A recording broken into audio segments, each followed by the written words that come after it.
भारत का इतिहास जितना विस्तृत है उतना ही जटिल भी।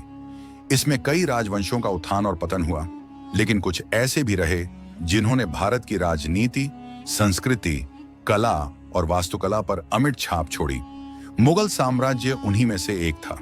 मुगल वंश ने भारत पर करीब 300 वर्षों तक शासन किया। लेकिन मुगलों का भारत में आगमन कैसे हुआ?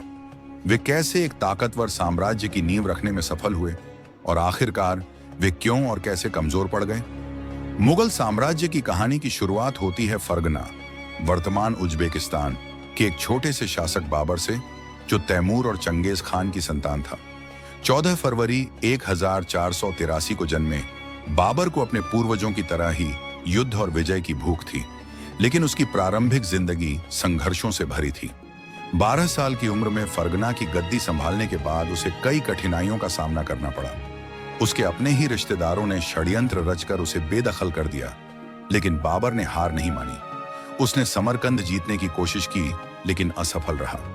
इसके बाद उसने 1504 में काबुल पर कब्जा कर लिया और यहीं से उसकी महत्वाकांक्षा को नई उड़ान मिली। बाबर जानता था कि अगर उसे एक शक्तिशाली साम्राज्य स्थापित करना है तो उसके पास अपार धन दौलत होनी चाहिए। उस समय भारत को सोने की चिड़िया कहा जाता था। बाबर ने इब्राहिम लोदी के खिलाफ युद्ध छेड़ने की योजना बनाई और पंजाब के गवर्नर दौलत खान और लोदी के चाचा अलाउद्दीन लोदी के बुलावे पर भारत की ओर कूच कर दिया। 21 अप्रैल 1526 को दिल्ली से करीब 60 किलोमीटर दूर पानीपत में बाबर और इब्राहिम लोदी की सेना आमने सामने आई। लोदी के पास 1 लाख सैनिकों की विशाल सेना थी, जबकि बाबर के पास मात्र 12,000 सैनिक थे। लेकिन बाबर की रणनीति और हथियारों की ताकत ने उसे यह युद्ध जिताने में मदद की।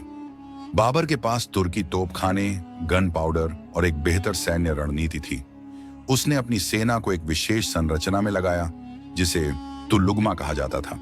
इस तकनीक में दुश्मन को चारों तरफ से घेर लिया जाता था और फिर तीरंदाजी और तोपों से हमला किया जाता था। वहीं लोदी की सेना विशाल तो थी, लेकिन उसकी रणनीति कमजोर थी। बाबर की तोपों की आवाज से लोदी के हाथी घबरा गए और अपनी ही सेना को कुचलने लगे। कुछ ही घंटों में इब्राहिम लोदी मारा गया और बाबर ने दिल्ली जीत ली। इसके बाद बाबर ने तेजी से अपने साम्राज्य का विस्तार किया। उसने 1527 में खानवा की लड़ाई में राणा सांगा को हराया, 1528 में चंदेरी जीती और 1529 में घाघरा का युद्ध लड़ा। लेकिन 1530 में मात्र 47 वर्ष की आयु में बाबर की मृत्यु हो गई और उसका बेटा हुमायूं दिल्ली की गद्दी पर बैठा। हुमायूं को अपने भाइयों और बाहरी आक्रमणकारियों से लगातार चुनौतियों का सामना करना पड़ा। 1539 में चौसा और 1540 में बिलग्राम की लड़ाई में उसे शेरशाह सूरी के हाथों हार का सामना करना पड़ा और उसे भारत छोड़कर भागना पड़ा। 15 वर्षों तक वह निर्वासन में रहा, लेकिन फारस के शाह की मदद से उसने 1555 में दिल्ली पर फिर से कब्जा कर लिया। लेकिन दुर्भाग्य से अगले ही साल 1556 में सीढ़ियों से गिरने की वजह से उसकी मौत हो गई।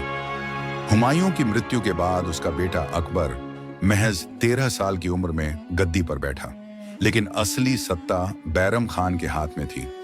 1556 में पानीपत की दूसरी लड़ाई में अकबर की सेना ने हेमू को हरा दिया और मुगल साम्राज्य को फिर से मजबूत किया। अकबर ने न सिर्फ अपने सैन्य कौशल से, बल्कि अपनी नीति और कूटनीति से भी साम्राज्य को विस्तार दिया। उसने राजपूतों से संधि की और कई हिंदू राजकुमारियों से विवाह किया। 1568 में उसने चित्तौड़ पर कब्जा किया और फिर धीरे धीरे पूरे उत्तर भारत को अपने नियंत्रण में लिया। अकबर ने जजिया कर हटा दिया, एक धर्मनिरपेक्ष नीति अपनाई और दीन ए इलाही नामक एक नया धर्म चलाने की कोशिश की। उसने प्रशासनिक सुधार किए और एक संगठित साम्राज्य की नींव रखी। जहांगीर 1605 से 1627 ने अपने शासनकाल में न्याय और कला को बढ़ावा दिया। उसने नूरजहां से विवाह किया, जो शासन में एक प्रभावशाली महिला बनी। उसके शासनकाल में ही अंग्रेजों ने भारत में प्रवेश किया।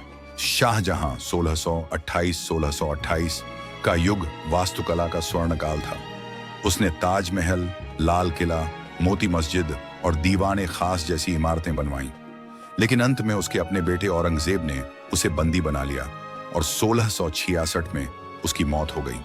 औरंगजेब 658 से 707 का शासनकाल सबसे लंबा था, लेकिन यह मुगलों के पतन की शुरुआत भी साबित हुआ। उसने हिंदुओं पर पुनः जजिया कर लगाया, कई मंदिर तोड़वाए और सिखों, मराठों और राजपूतों के साथ लगातार युद्ध किए। मराठा नेता शिवाजी ने औरंगजेब के खिलाफ विद्रोह किया और अंततः मराठों ने दक्षिण भारत में मुगलों की पकड़ कमजोर कर दी। वहीं सिखों के गुरु गोविंद सिंह ने भी मुगलों के खिलाफ संघर्ष किया। औरंगजेब की मृत्यु के बाद मुगलों का पतन शुरू हो गया। उसके बाद के शासक कमजोर साबित हुए और साम्राज्य धीरे धीरे सिमटता गया। मुगलों का अंत और अंग्रेजों का आगमन 1707 के बाद मुगल साम्राज्य केवल नाम मात्र का रह गया। फारूक सियार, मोहम्मद शाह रंगीला, शाह आलम और अकबर द्वितीय जैसे बादशाह सत्ता में आए, लेकिन वे दिल्ली के बाहर कोई प्रभाव नहीं रख सके। 1857 के स्वतंत्रता संग्राम के बाद अंग्रेजों ने अंतिम मुगल शासक बहादुर शाह जफर को गिरफ्तार कर लिया और उसे बर्मा, म्यांमार भेज दिया, जहां 1762 में उसकी मृत्यु हो गई। इस तरह करीब 300 सालों तक भारतीय उपमहाद्वीप पर राज करने वाला मुगल साम्राज्य अंततः खत्म हो गया, लेकिन उनकी वास्तुकला, संस्कृति और प्रशासनिक प्रणाली आज भी भारतीय इतिहास में एक महत्वपूर्ण स्थान रखती है। दोस्तों, अगर आपको यह वीडियो पसंद आई है और आप इस तरह की और भी वीडियोस देखना चाहते हैं, तो आप हमारे चैनल को सब्सक्राइब कर लीजिए। मिलते हैं नेक्स्ट वीडियो में।